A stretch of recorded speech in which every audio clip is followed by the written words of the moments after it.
ఎండలో పెట్టే పని లేకుండా ఈజీగా సగ్గుబియ్యం వడియాలు ఎలా చేయాలో చూద్దాం. ఈ వీడియో మీకు నచ్చినట్లయితే ఒక లైక్ చేయండి. అలాగే మీ ఒపీనియన్‌ని కామెంట్ సెక్షన్‌లో తెలియజేయండి. అలాగే సగ్గుబియ్యం నానబెట్టే పని లేకుండా ఈజీగా తయారు చేసుకోవచ్చు.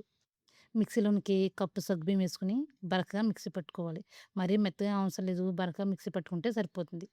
మిక్సీ పట్టుకున్న సగ్గుబియ్యం పొడిని ఒక గిన్నెలోకి ట్రాన్స్‌ఫర్ చేసుకొని, ఏ కప్‌తో అయితే సగ్గుబియ్యం తీసుకున్నామో అదే కప్‌తో 2 కప్పులు వాటర్ పోసుకొని, పిండి ముద్ద లేకుండా కలుపుకొని పక్కన పెట్టుకోవాలి. స్టవ్ మీద గిన్నె పెట్టుకొని, ఏ కప్‌తో అయితే సగ్గుబియ్యం తీసుకున్నామో అదే కప్‌తో 5 కప్పులు వాటర్ పోసుకోవాలి. వాటర్‌ని బాగా వేడి చేసుకోవాలి. వాటర్ అనేది వేడిన తర్వాత మనం నానబెట్టుకున్న సగ్గుబియ్యం వేసుకొని, ఒకసారి బాగా మిక్స్ చేసుకొని, స్టవ్‌ని మీడియం మీద సిమ్‌లో పెట్టుకొని, కంటిన్యూస్‌గా కలుపుతూ సగ్గుబియ్యాన్ని ఉడికించుకోవాలి. ఒక కప్పు సగ్గుబియ్యానికి 7 కప్పులు వాటర్ అయితే సరిపోతాయి.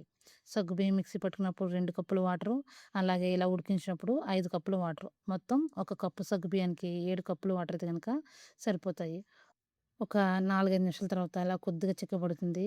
కొద్దిగా సాల్ట్ ఏసుకొని మరొక 10 నిమిషాల పాటు ఉడికించుకోవాలి. పిండిని కనీసం 10-15 నిమిషాల పాటు ఉడికించుకోవాలి. మీరు కావాలంటే ఇందులో మిక్సీ పట్టుకున్న పచ్చిమిర్చి, కరివేపాకు, జీలకర్ర కూడా ఏసుకోవచ్చు. టేస్ట్ అనేది చాలా చాలా బావుంటుంది. ఎండలో ఆరబెట్టే పని లేకుండా నీళ్ళలోనే ఈజీగా వడియాల్ని తయారు చేసుకోవచ్చు.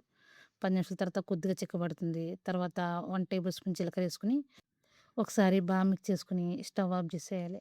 తర్వాత పావు టీ స్పూన్ వంట సోడా ఏసుకోవాలి. వంట సోడా ఏసుకోవడం వల్ల వడియాలనేది పొంగుతాయి. మీకు గనక వంట సోడా ఇష్టం లేకపోతే స్కిప్ చేసేయొచ్చు. వంట సోడా అనేది ఎక్కువ వేయకూడదు. పావు టీ స్పూన్ అయితే సరిపోతుంది. ఇలా వంట సోడా ఏసుకోవడం వల్ల వడియాలనేది మంచిగా పొంగుతాయి. పిండిని గోరువెచ్చగయ్యేంత వరకు పక్కన పెట్టుకోవాలి. ఈ వేడివేడిగా పెట్టనవసరం లేదు. గోరువెచ్చగయిన తర్వాత వడియాల్ని నీళ్ళలోనే ఆరబెట్టుకోవచ్చు. ఇలా గోరువెచ్చగయిన తర్వాత ప్లాస్టిక్ కవర్ పైన మనకు కావాల్సిన సైజులో వడియాల్ని పెట్టుకోవాలి. టేస్ట్ అనేది చాలా చాలా బావుంటాయి. మీకు నచ్చితే గనుక ఒకసారి ట్రై చేయండి. అలాగే వీడియో పైన ఒపీనియన్‌ని కామెంట్ సెక్షన్‌లో తెలియజేయండి.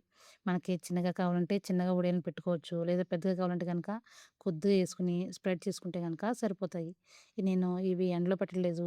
నీళ్ళలోనే ఈజీగా వడియాల్ని పెట్టుకోవచ్చు. అలా పిండి మొత్తాన్ని వడియాల్ని ప్రిపేర్ చేసుకోవాలి. లాస్ట్‌లో కొద్దిగా చిక్కబడుతుంది. మిక్స్ చేసుకున్నప్పుడు వడియాల్ని ప్రిపేర్ చేసుకోవాలి. సాయంత్రం ఇలా కొద్దిగా డ్రై అయితాయి. రెండో వైపు టర్న్ చేసుకొని, రెండు వైపులా పూర్తిగా డ్రై అయ్యేంత వరకు ఆరబెట్టుకోవాలి. ఇలా పూర్తిగా డ్రై అయిన తర్వాత ఎండలో ఒక 2, 3 గంటల పాటు పెట్టుకుంటే గనక సంవత్సరం పొడునా వడియాలనేది నిలవుంటాయి. ఇప్పుడు వీటిని నూనెలో ఏసుకొని ఫ్రై చేసుకోవడమే. చాలా ఈజీగా, టేస్టీగా ఉంటాయి. ఈ వీడియో మీకు నచ్చినట్లయితే గనక ఒక లైక్ చేయండి. అలాగే మీ ఒపీనియన్‌ని కామెంట్ సెక్షన్‌లో తెలియజేయండి. సగ్గుబియ్యం నానబెట్టే పని లేకుండా, అలాగే ఎండలో ఆరబెట్టే పని లేకుండా నీళ్ళలోనే ఈజీగా సగ్గుబియ్యం వడియాల్ని ప్రిపేర్ చేసుకోవచ్చు. ఇలా చేసి పెట్టుకుంటే సంవత్సరం పొడునా నిల్వుంటాయి. సగ్గుబియ్యం వడియాలనేది మాక్సిమం కవర్ పైన ఏసుకుంటానికి ట్రై చేయండి. ఏసుకోవడానికి ఈజీగా ఉంటాయి. అలాగే తీసేటప్పుడు కూడా ఎక్కువ కష్టపడకుండా ప్లాస్టిక్ కవర్ నుంచి వడియాల్ని రిమూవ్ చేసుకోవచ్చు. అదే గనక సగ్గుబియ్యం వడియాలు కాటన్ క్లాత్‌పై అయితే గనక కొంచెం కష్టంగా ఉంటుంది గాబట్టి, ఇలా ప్లాస్టిక్ కవర్‌నయితే గనక ఇలా ఈజీగా రిమూవ్ చేసుకోవచ్చు. తక్కువ టైంలో ఈజీగా ఆరబెట్టుకోవచ్చు.